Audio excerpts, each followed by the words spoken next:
Șarja de la Prunaru a fost o acțiune militară desfășurată de armata română pe data de 28 noiembrie 1916. Aceasta a avut ca rezultat victoria puterilor centrale, în ea fiind angajate forțe române din Regimentul 2 Roșiori și forțele puterilor centrale din Divizia 217 Infanterie Germană. A făcut parte din acțiunile militare care au avut loc în operațiunile de pe Argeș și Neajlov, cunoscute și ca Bătălia pentru București.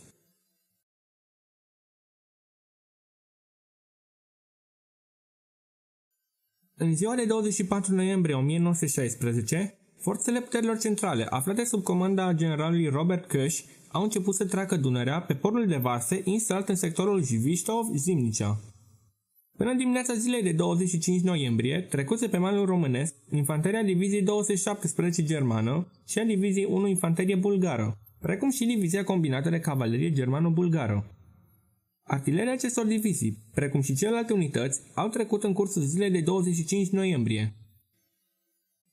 Forțele române ce apărau zona erau reprezentate de detașamentul Zimnicea, alcătuit din Brigada 43 Infanterie, întărită cu Regimentul 26 Artilerie, comandată de generalul Alexandru Referendaru. Brigada 43 Infanterie avea un număr de 4 batalioane de infanterie, batalionul 4, format din rezerviști, și 3 batalioane de miliții alcătuite din resturi ale Regimentului 82 Infanterie. Regimentul 26 Artilerie avea 9 baterii înzestrate cu tunuri vechi cu tragere lentă de calibru 87 de mm.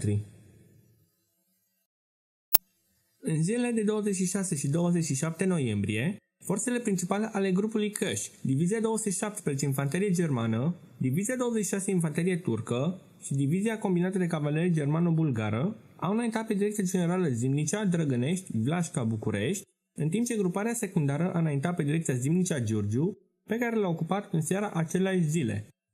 Pe direcția principală, atacul a fost oprit de către forțele Diviziei 18 Infanterie pe liniamentul format pe valea râului Teleorman.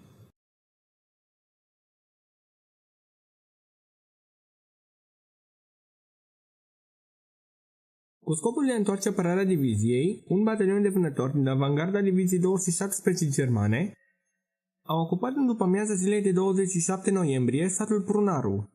Pentru a evita încercuirea și a asigura retragerea forțelor sale spre o nouă poziție, generalul Alexandru Referendaru, comandantul Diviziei 18 Infanterie, a hotărât atacarea inamicului în zona Drăgănești-Vlașca cu Brigada 43 mixtă și Regimentul 2 Roșiori.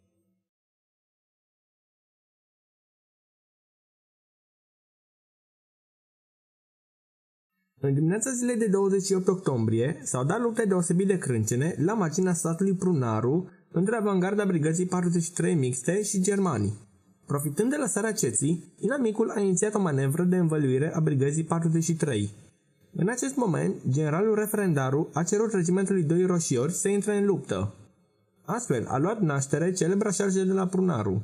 Descrierea făcută de Constantin Chirițescu în cartea sa Istoria războiului pentru întregirea României 1916-1919 este emoționantă. De după garduri, din mărăcinișuri, de pe ferestrele caselor și podurilor, dușmanul, ascuns cu zeci de mitraliere, aruncă o grindină de glonțe asupra falnicului regiment. Cai și călăreți cad grămadă unii peste alții. Regimentul e distrus. 200 de oameni rămân pe câmpul de luptă, formând împreună cu cadavrele cailor mormane de carne sângerândă. Printre ei, toți ofițerii regimentului în cap cu bravul lor comandant.